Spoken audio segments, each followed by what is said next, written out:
kind of person would you most like to be? So every morning we wake up and one of these drives us all day long, okay? So it's either control, accomplishments, or relationships. The way you would identify if someone is a control-driven person is that you may have heard them be called a control freak. Oh my God, that person's a control freak. Or what the situation is, though, is that this person feels out of sorts, doesn't feel safe if they're in a situation that isn't under control.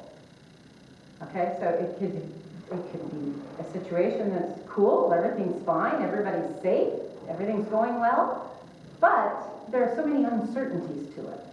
So the control-driven person doesn't feel good, so they take control because they have this need to be in controlled situations. So it's not necessarily that they have to always be in control, but if they feel that the situation isn't under control, they will take control. And they may steamroll people to do that.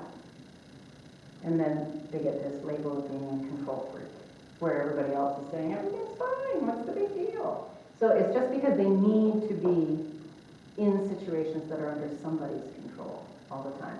So these people are good as researchers, for example. Accomplishments, these are people who need to get things done. They probably have a to-do list, and they like to check it off. Done! Great! I feel wonderful about it. So these people are really good for projects because they don't need to be the ongoing, never-ending thing where the control-driven people are great with that. It's just research, get more information, gather it all. There's no end to it, and they're okay with that. Accomplishments-driven people are not okay with that because they need to be able to say, done, finished. Relationships-driven people, on the other hand, these are all about making sure everybody feels good. So it's really all about feelings. And these are the people who these people will come and pour their woes out to, and they just love it. It just feeds them because it's all about relationships. They want everybody to be happy. Everybody has all of these drivers. And it's to help you see who you need to be in certain situations, okay? So like as a salesperson, you need to be a little bit relationships driven, and you need to be a little bit accomplishments driven. And you can be a little bit control driven, but if you're mainly control driven, that's going to be a challenge for you and to close the sale. Because you're control driven and you need to close a friggin' sale, right? So you can be control-driven, of course, because you're going to lead the conversation, but if it's too much control, then it pushes the other person away. So because relationships-driven people will often go into sales and they can't sell. They can't sell because they're not enough of this accomplishment, and they buy into what the person tells them. There is one that is dominant in everybody, and then we have the ability to work with the other two. So what would you say is the thing that irritates you most amongst money, time, and people? So what's your biggest challenge, your biggest problem, the thing that scares you the most or bothers you the most? Time goes with accomplishments, as we know it does. And money goes with relationships.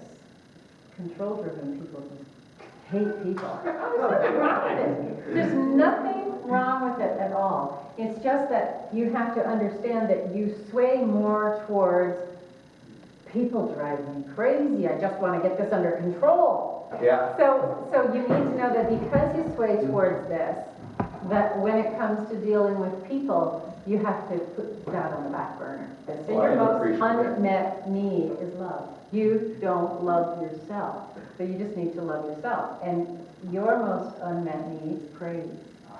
You don't praise yourself. You don't praise yourself. And I know because you wrote that paragraph, like what's something that you didn't think you could succeed with and you did. And I'm going like, wow. And then you put, and blah, blah, blah. And I'm like, let's turn the coin over, but we'll talk about that later. So you're totally not praising yourself. We look for this outside of us. And even when we receive it, we receive a lot of praise from a lot of people. but we won't absorb it. We won't allow ourselves to absorb it. We deflect it because we don't believe we deserve it. It's just like, well, yeah, but I could have done better. Yes, I'm great, but I could have done better. Right? That's who we are. We just deflect it. It's never good enough. We're never good enough. So it's a self-esteem issue. We have low self-esteem. And yet people would never agree with that. They say, are you kidding? You? Oh my God, your self-esteem, you're so full of yourself. It's this yin and yang. It's this out of balance. We're out of balance. So we're confident because we're going to get that project done. But we're always saying to ourselves, but I could have done better.